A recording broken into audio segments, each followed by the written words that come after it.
Hello and welcome everyone to electionspeakers.com, the place for unique critique of the important speakers of this 2012 presidential campaign. My name is Dennis Becker, and I'll be your host for these special podcasts which are designed to give voters valuable information needed to make a confident decision on November 6th. We'll be watching and listening to the candidates and others who are trying to win your vote.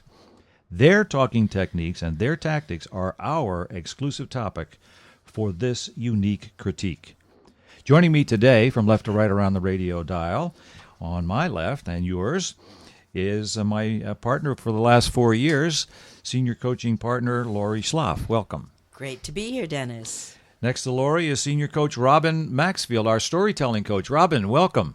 Thank you very much. And also joining us today is the president of the Speech Improvement Company and senior coach Ethan Becker. Hey, everyone. Great to be back. Now, today we have a very important podcast to do, right, guys?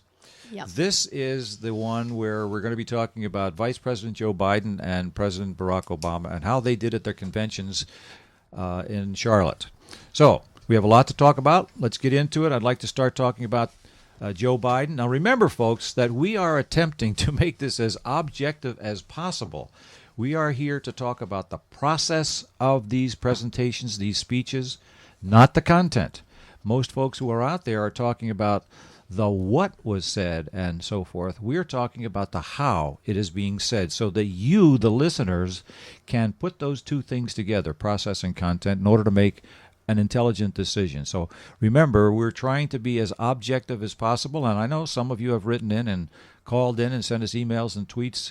You recognize that we recognize that you're partisan, and we're trying to not be. So give us the opportunity to try to be objective, and we'll do the best we can. Anyway, we do scoring. Mm-hmm. We let people know what we think out of the best out of 100, how they did. So, Laurie Schloff, would you give us a little bit of a rundown on how we do this scoring, please? Sure. We score each of the speakers, and today we'll be talking about Joe Biden and Barack Obama. We have 10 dimensions on the scorecard. And Dennis, also part of our goal here is not just to score, but also to teach our listeners a bit about how professional speech coaches look at a speech. So again, folks, not politics, but podium presence. So such things as facial expression, that's important in judging someone, their gestures, their connection with listeners, and a bunch of other things. Can I add to that also? We were talking about this right before the show, but sometimes when a speech coach says, hey, that was a great speech, that doesn't mean that the coach is a fan of that particular candidate in any way. It means we feel that they are effective with their target listeners. And that's important because if you're not a fan of that politician, if you're not a fan of that speaker and you hear, hey, that was great, they did a great job, you might think, what is that coach, crazy? They did a horrible job. I didn't like anything they said. Well, we're usually talking within the context of the target audience of that speaker, and that's why we can say that about either candidate, either side. Ethan, why don't you pick up right from that point and talk about Joe Biden a little bit? Okay, well, I will start by let me start with my overall impression. Is I felt he came across as a statesman. He struck me as someone who's been doing this a long time, an old pro, if you will, a little bit like Kennedy. Sort of the polished, formal, official career politician, which I don't mean that in a negative context, just sort of how he struck me. With that said, I think he had probably the best technical speaking skills of both conventions. He came across with phenomenal vocal variety. I gave him what we all scored differently. You guys haven't heard any of my scores yet, so I'll just tell you that this is a high score for me because it is a high score. So I gave him a 72. And vocal variety I thought was fantastic, actually. That was probably his strongest. That was the one category I gave him a 10. Out of 10 is the best you can get in any category. I think he did the best job of not yelling the entire speech, which pretty much everybody, including Clinton, did. And so that was one thing that stood out. He also... here's a great example of where he would vary his speech pattern. So he'd be talking very strong like this, and then he would say, only Michelle could see him like that. And he would whisper and bring it down, and then get strong again. And when that man walked into the room, and that diversity in the inflection, I thought was very effective, and it matched the words he was using. I want to challenge you just a little bit on this. Okay. Because I'm curious what other coaches and listeners think. Did he possibly lack a middle range? I agree with you. That's he's good. strong, and then he's that's a soft, good point. like choir boy and football coach. Okay. And I'm also okay. saying this because okay. a couple of people mentioned it to me. Let me give you this. You didn't have I like that observation. I think it Yeah. stood out the range for me because he was the first one at either speech that I've experienced that I thought they just broke out of their pattern. But you're right, a middle range would do him very well. If we were coaching him, that would take him up to the next level to have a conversational tone. Without it, there was a little bit of a, hey, I'm a salesman, I've got something to sell you that came across. If you like his politics, you're going to believe him. If you don't like his politics, you're going to say, "Oh, that's Snake," right? But he does a lot, and has always been known to be good at. But I want to ask Robin Maxfield, our storytelling coach. He does a lot of telling of stories when he speaks, and he's always been known for that. Now, Robin, how did you grade him? And of course, what did you think about his ability to tell stories? I thought he was very effective at storytelling. He specifically he said, I want to show you the character of each leader. And when he said, I had a ringside seat, that immediately put the listeners into that position of what it's like to sit ringside. And then he went on to talk about what that looked like, the conviction, the resolve, putting us right there. And he used that twice, I think, that ringside seat reference, which I thought was very effective. He talked about using an illustration, which is another way of saying a story, and he painted the picture of Osama as his unyielding force in dealing with Osama. And then he talked about what that wasn't about, that wasn't about one guy. That was great. And then he told a second story, which was about the auto industry, and he said it wasn't about jobs. And this is the effective use of story, is to create meaning. It's to tell us why, and he used it really well that way. Now, this is a little bit outside of our speech coaching critique, but Robin, you're a native of Detroit, and you grew up with all of that. Did he make sense? Did he really connect with those folks who were from Detroit, grew up in all of that kind of difficulty with the auto industry? I'm certain of it. In fact, just their comment that, was a million jobs. If you live in Michigan or you live in Detroit, it's not just those million jobs. Every single facet of business in Michigan is connected to the auto industry. Mm-hmm.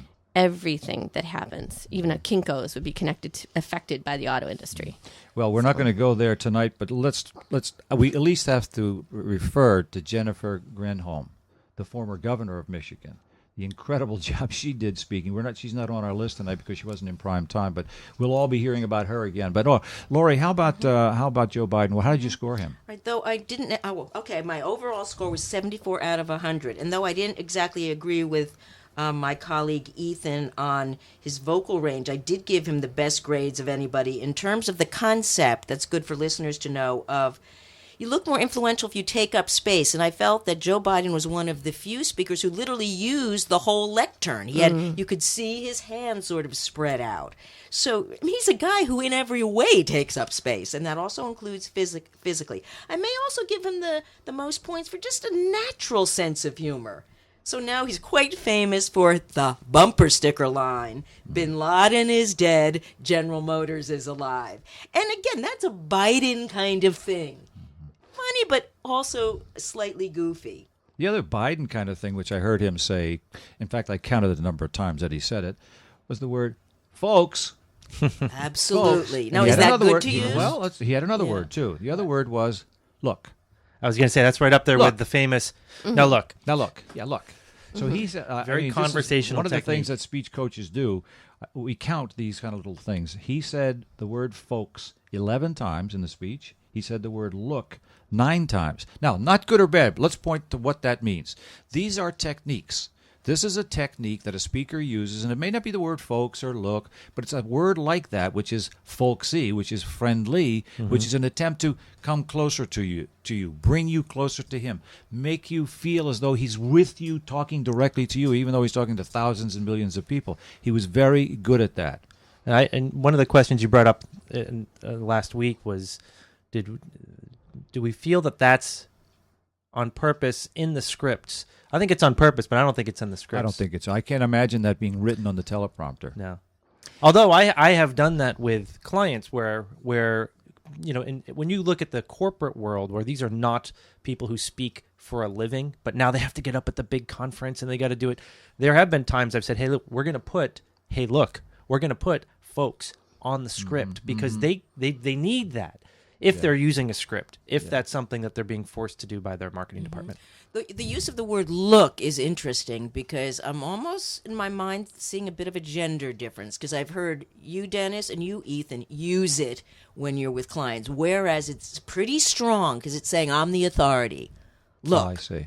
And I feel that my female colleagues use that much more cautiously so as not to appear overbearing. So it's the way that's interpreted, and a listener did tell me that he interpreted it as being somewhat too authoritative. Yeah. Well, look, we're here. I just did it. I automatically said, well, look, I didn't mean to do that. But, yeah, you're right. There are two final points, then we got to move on to Obama. Two things I want to point out that are more of a technical nature. I thought that at the beginning of his talk, he shouted too much too soon, too early. And he was shouting for like the first 3 or 4 minutes. Now, can you blame him? He was doing what everybody else did. Now we can excuse that because, that's his assignment, that's the environment and so forth. But I don't want listeners out there to think that this is a good technique for big tent presentations. You really should be able to build towards a crescendo. We'll talk about that with Obama. But he started shouting right from the very beginning. It was only like a minute or two where we talked about his wife, Jilly, and so forth. Well, I wanted to touch on that if I could. Yeah, I have something about that, too. I think he did I thought he did a very effective job at the human component in the beginning of the speech. Excellent. We've seen that in most of the speeches from the main speakers, a recognition of their family. But in many cases, and not just in these conventions, but in other years, if you look back on YouTube, it always feels very canned. It felt to me, at least with him, that, look, it came across, he struck me as this, like I said earlier, this guy, he's been doing this forever, and here he is, and he's having this private moment with his wife. And it's rare.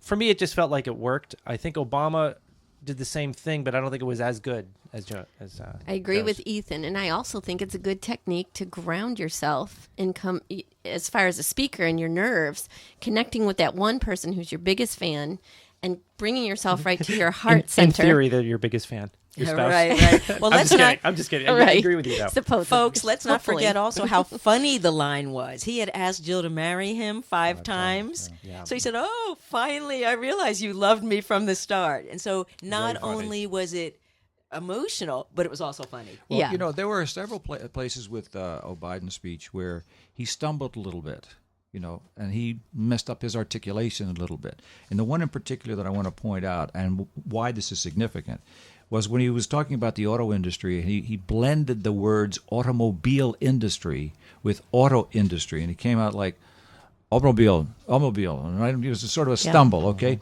Now, a lot of speakers, it happens to everybody. Those of you who are out there listening to this, it happens. It happens in the biggest stages. No one's perfect. No one's perfect. Don't get freaked out by it. What did he do? He went right on. He didn't allow it to bother him. He knew he made that mistake. I guarantee you he knew he made that mistake. But he went right on, and that's a good sign of a good, in-control, resilient speaker. That's right. When he said, follow you to the ends of the earth, the thing about about Biden, follow you to the end of the earth and so forth, we will follow you to the end of the earth. Okay? This is a technique where if you listen to it again, if you have an opportunity to hear it, he says every word separately. This is what the rate of speed of speaking is all about, where you take each word and hit it separately, as opposed to saying, we will follow you to the ends of the world. That's a different technique. He was very strong with those kinds of techniques, the use of rate, the individual articulation and pronunciation of individual words to power home that point. And then let's not forget that very powerful gesture that he had, that finger pointing right into the camera and so forth. So except for the shouting, I liked him a lot, and I thought he did a very good job with this whole thing. That last point right there is a good example of, if I'm in favor of what the speaker is saying, I'm sold. You tolerate it. I'm sold. I'm like, I believe this guy. He's powerful. If I'm not a fan of the speaker, I think he's full of it. I'm like, that just seems fake to me. And I'm not saying one's right or wrong. If you look at his target audience, I think that's very effective. For the people who didn't like him, hey, look, it's going to reinforce I don't believe him. Now it feels less.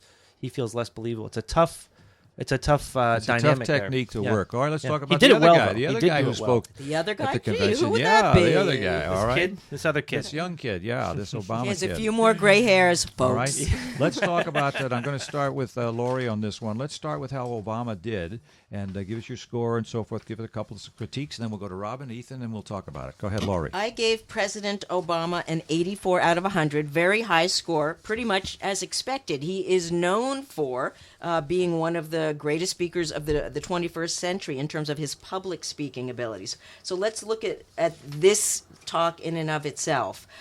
I felt his style, and I'm hoping it was strategic, was way toned down, definitely not over the top, definitely not overly visionary. And it reminded me of what a client said about someone that he was honoring, that this person was steady at the helm. That's how I thought Obama came across, as steady at the helm. Not fancy, very plain, and we're trying to always operationalize, figure out what is presidential. I heard quite a few people say that he seemed presidential, and I want to hear my colleagues comment on that. So the main thing I tuned into, one of the things on our scoring is use of wording, organization, theme, and message. So as I said, he was way toned down from 4 years ago when he talked about, I don't know if these are the exact words, but everyone's quoting him, healing the oceans, or in 2004, we're not red states, we're not blue states, we're the United States. I did not hear as much of that. The theme, tell me, folks, if you agree with this, I thought was you can choose, meaning you have an alternative. Definitely. I don't feel it was his language was memorable, except for some of the humor. And he's pretty good at the self-deprecating humor, meaning you sort of tease yourself. If you're sick of hearing, I approve that message, so am I. So I thought that was brilliant. A little tiny thing like that is Go ahead, memorable. Robin Maxfield. Go ahead. I agree with Laurie. That was great. It's great to open with a joke like that and warm up the crowd and make yourself confident right at the get-go. And that was a very simple yet funny line because everybody could relate to it. How did he do with storytelling, Robin, how did he do? I didn't hear a lot of storytelling, but he did used illustration. So he talked about defining the choice. Like Laurie said, the theme was choosing. So there's two different paths. What do those paths look like? So using a bit of storytelling to paint the picture of what those two different choices are. Really, Robin, is an example a story? Let's say if he tells an example of a new immigrant who's now going to medical school. He didn't really tell the story, but yet you could picture it. yes, It's a mini story. A mini story. Yes, absolutely. Absolutely. Ethan. Okay, so I gave him 2 scores, and these are high for me. Let's see, I gave him a 61 before I gave him a 71. And what I mean is, It's your math skills, right? here's what's that. It's all Arithmetic. all right, so here's my take. I was pretty bored with the speech for the first 15 minutes. Not bored in like, oh my goodness, I'm upset. Bored in like, it's close to midnight, and we've been watching people yell for 6 hours. And I don't mean that in a mean way. I'm trying to make a point that what Dennis said earlier, you're on a stage with hundreds of thousands of dollars of microphone and audio technology that can project you. You don't have to yell. I mean, can you imagine if I finished the rest of my comments doing Please, How annoying is that? Right. All right, so, Glad you okay, backed fine. up. So, but here's what I mean. I think for the first 15 minutes he came out, effective speech, doing the job, said some things that worked really well. I liked the humanizing. It just was a lot of yelling. And his energy level, I added a category to the score chart last night called energy level. And I started to keep track of this from my impressions. For the first, let's say, 10 minutes, I gave him a 5 on a scale of 1 to 10 for his level of energy. Now, even though he was yelling, it was just late at night. Then, probably about 10 minutes in, he moved up to a 7. Then another 10 minutes in, an 8. Sustained an 8 for another 10 minutes. Or it wasn't, not 10 minutes. I'm doing like little 5 or 3 minutes intervals here. He ended with a 10. and he moved up. But the first half of that speech, there was not a whole lot of change. And then he got really into this crescendo, very powerful closing. And part of that, of course, is the actual speech writing that was there, and also his delivery. So then after that, after the halfway point, I started to go back and reevaluate all my scores. In the beginning, things like his eye contact, he was doing what we call at the Speech Improvement Company the oscillating fan for the very beginning, going from one teleprompter paddle to the other. He's been back criticized and forth. for that. Yeah, You by should us. learn that by now. It's by easy. us in the last election, right? But okay, fine. But then he started to break out of it later. His vocal variety started to get better. His clarity was good, except for there were a few times, like, for instance, if anybody, you'll get a prize if you can tell me what this word means. Hold on. Wait. I know what you're going to say. Wait. No. Where did it go? I have it in my notes here. It's okay. What word? Circled it. And Ethan, you're not allowed to just randomly add something to the scorecard because that throws all our other scores off. Okay? Was it I'm mind saying warp? that to fill time right now. Sorry, everybody. I did not Okay. incorporate that. Come back to me when I find the word in my notes. Okay, I can All right, talk let's- to That's a that. good I- one. And then you get a prize if you know what I'm saying. All right, I'm also. Let me also talk about the beginning of the speech, because I agree with Ethan and I think each of you. I think that the beginning of the speech, and I timed it out to be somewhere in about 12 minutes. That the first 12 minutes of the speech were boring. I didn't, he didn't capture me. Maybe expectations were too high from previous Or maybe he opportunities, wanted to be or maybe he low-key. wanted to. But See, I think it's when more we got strategic than we think. this went on for me. It went on. Ethan was 15. Went on for me about 12 to 13 minutes. And actually, I really didn't feel that he was into it. It was all mechanical. It was more about it was all same old stump speech things. The oscillating fan back and forth. I didn't begin to feel it literally until 23 minutes into the speech, and he began with, you remember this? We didn't do that. You did that. Blah blah blah blah. You did that. That got powerful. From that point on to the end of the speech, I felt it was one of the most powerful speeches that I've seen him do for a while. But he For had 10 to build minutes. up to it, and he went on. The first 10 or 12 minutes was boring, I thought. And his technique with the paddles, that was annoying. Right. Get over it already. You've heard it so many times.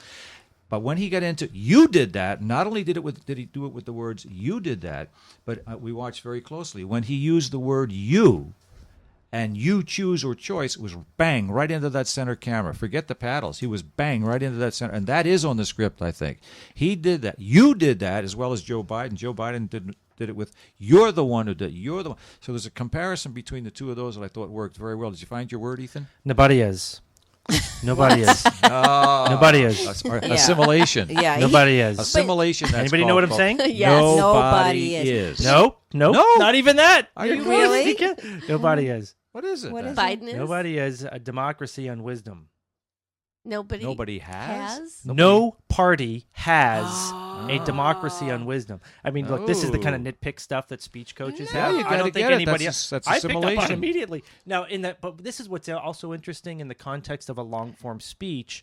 We can make mistakes like this in speaking. So I don't want to contribute to anybody's fear of speaking. We make mistakes like this. Yeah. We're probably the only ones who have picked up on things like that, because most people are focused on the message, but from a technical perspective, it is no party has. as Yeah, opposed let's to remember that, nobody folks. has. We are not here to comment or critique the content of these messages. It's kind of hard to separate the two, but we're trying to emphasize specifically on the process.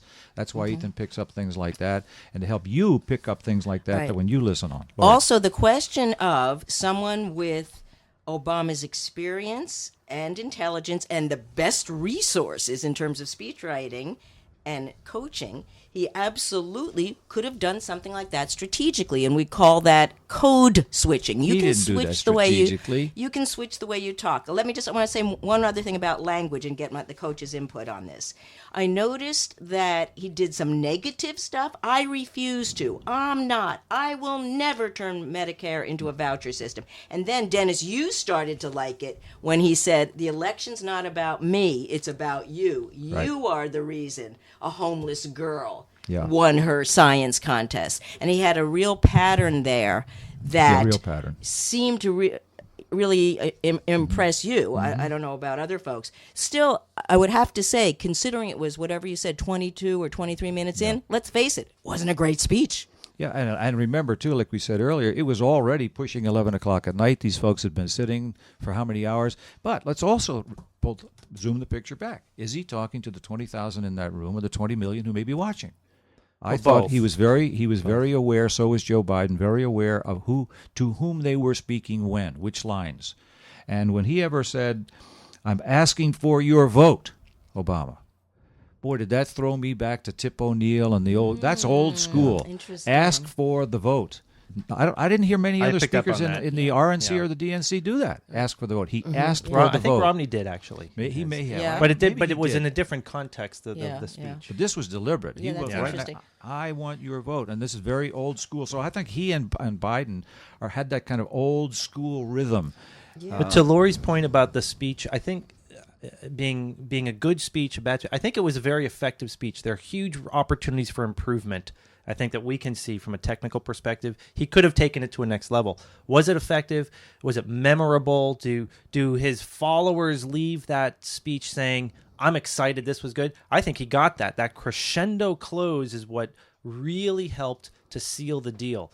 And one thing we were talking about before today's show, Dennis was bringing up about the riding of the wave of the crowd. Yeah, that's a technique that that's phenomenal. difficult to do. I mean, That's very hard. Very few of the speakers in either RNC or DNC have been able to do that. And what we mean by that, folks, is that when the audience begins to respond, they applaud, they cheer, they stand up. What does the speaker do? So now, if you, listener, if you're in that situation, if you're ever in a situation like that where the audience starts to respond, what should you do?